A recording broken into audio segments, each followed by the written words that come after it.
Assalamu alaikum wa rahmatullahi wa barakatuhu.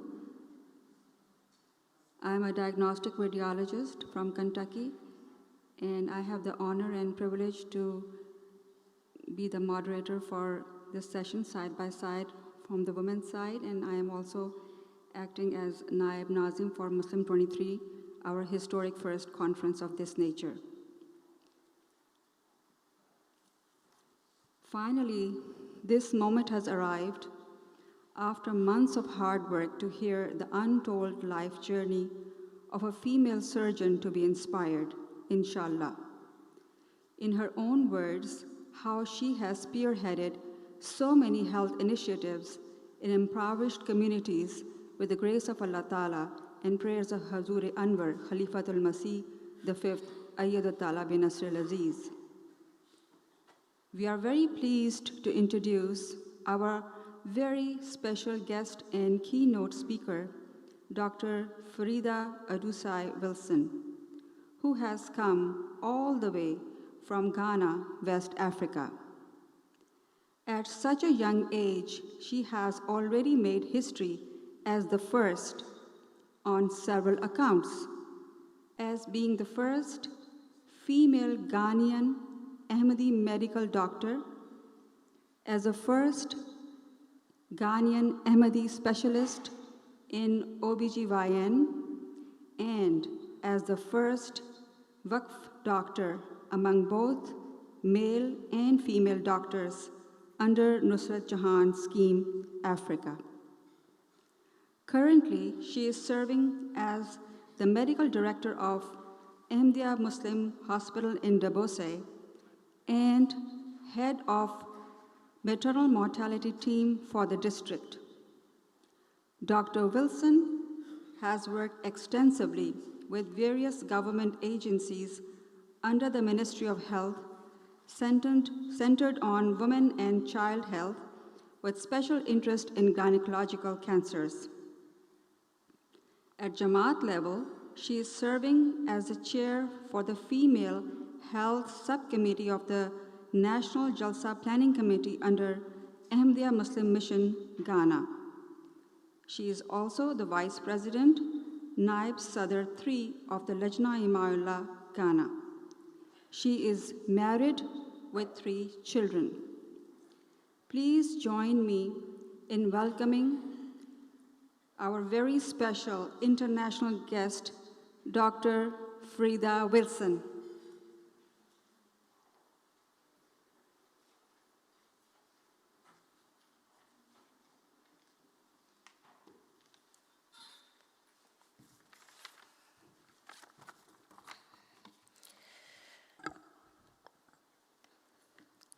أعوذ بالله من الشيطان الرجيم بسم الله الرحمن الرحيم.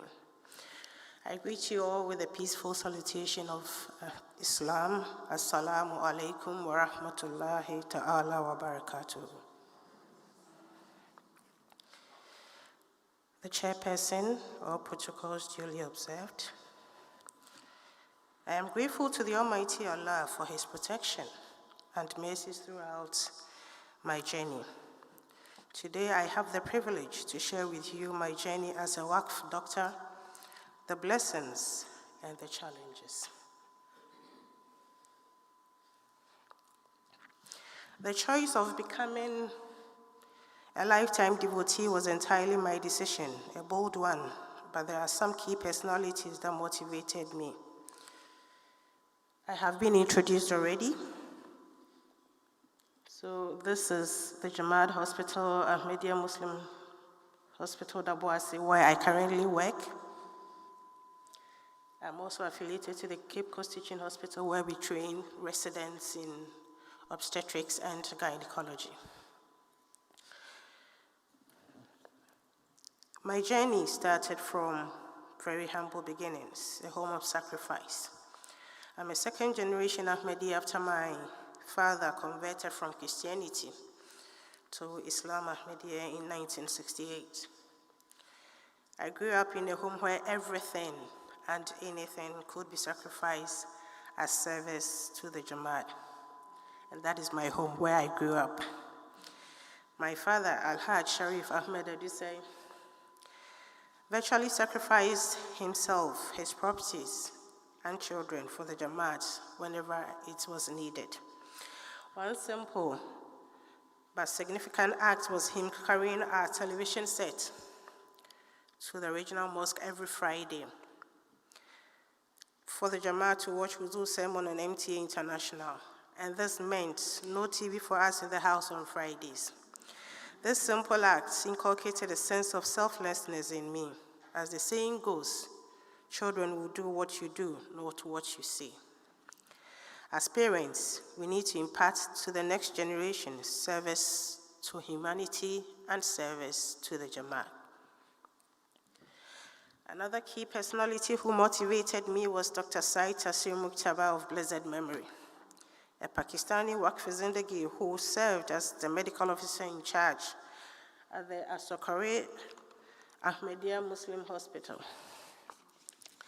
for 14 years. Whenever I visited the Asokore Hospital, I was extremely impressed with the passion and calmness with which he served, and always wanted to follow in his footsteps.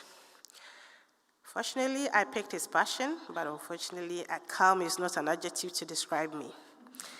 This means that we need to mentor the next generation into serving Islam Ahmadiyya. The next key personality is the Amir and missionary in charge, Ghana, who was then the Naib Amir too. He continuously encouraged me to join the Nusrat Jahan Scheme after my housemanship, and always reminded me of my service to the Jamaat. It was under him that I applied in 2014 and was accepted in 2015. This goes to say that as leaders, we need to be visionary and plan for the years ahead, for the continuous existence and the progress of the Nusrat Jahan Scheme. My biggest motivator is my husband, the one standing beside the Amir and missionary in charge, Ghana. His name is Alhaj Abbas bin Wilson, whose sense of dedication is even greater than mine. He encouraged me to join and has since supported every aspect of my journey. He is a dedicated Ahmadi, served as Sadr Kudamul Ahmadiyya Ghana for 10 years, and is currently serving as the National General Secretary of the Ahmadiyya Muslim Mission Ghana. This is to say that to embark on such a journey, we need supportive partners. We need partners that will help us achieve whatever projects, the service to humanity, what we want to do. So if you have a partner who says that I want to serve humanity, it is your duty to support every aspect of this journey. I have worked in Ahmadiyya facilities, 3 of them so far. I started from Techiman Hospital, as you see on your shot, then moved to Ahmadiyya Muslim Hospital, Kokofu. This is also Jamaat Hospital. We have 7 of them in Ghana. Then moved to Ahmadiyya Muslim Hospital, Daboase, where I am currently as the medical director. The journey has been very fruitful, and to understand the journey is to understand what a deprived community is. The Nusrat Jahan Scheme was set up under divine guidance for deprived communities in Africa.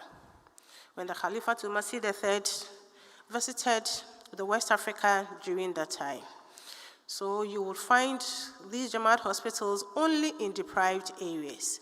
Urbanization has moved and some of them is now in the cities, but most of them are in deprived communities.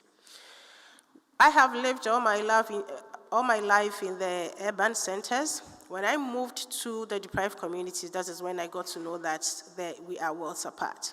There's so much difference comparing our living conditions. I realized that I'd moved from one life to a very different life with drastic living conditions. I woke up one morning, opened my tap, and then the water that came out was as brown as the panel behind you. That was when I realized that I was in a different world. People living in these conditions actually predisposes them into having certain diseases and also worsening prognosis.